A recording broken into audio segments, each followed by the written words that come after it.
Le maire, merci, parce que effectivement, comme vous l'avez dit dans votre intervention, c'est une première.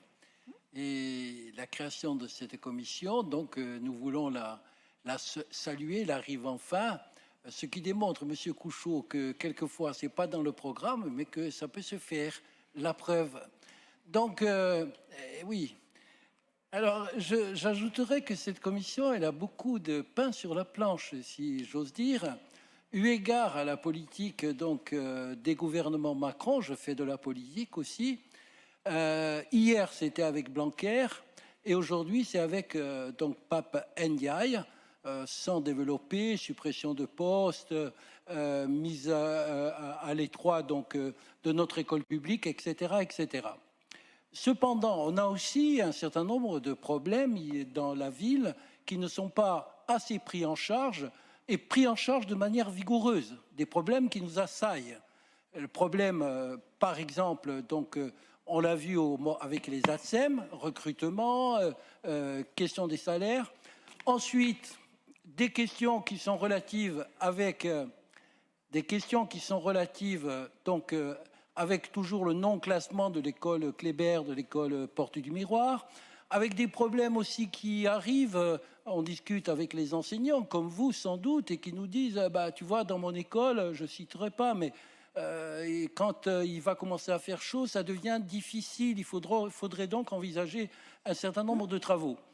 Donc ça, c'est des choses effectivement qu'on pourra à l'intérieur de la commission travailler, je crois, ensemble, au bénéfice des petits Mulhousiens, puisque nous le savons, la réalité donc scolaire, c'est qu'il y a des besoins immenses et que, hélas, il y a des difficultés.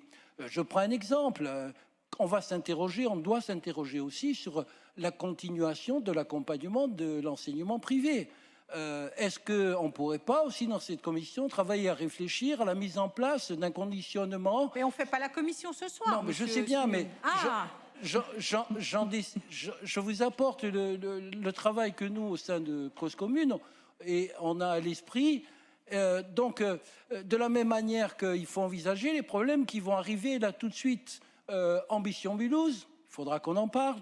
La question donc... les résultats, Monsieur Simeoni, pour Ambition. Il faut d'abord que nous ayons les résultats de Ambition Mulhouse avant d'en parler. Je sais bien, mais voilà. Bon, je le signale. Il y a la question, donc, cité éducative de Baudrillard, nouveau collège, quel calendrier, quelle nouvelle carte scolaire, etc.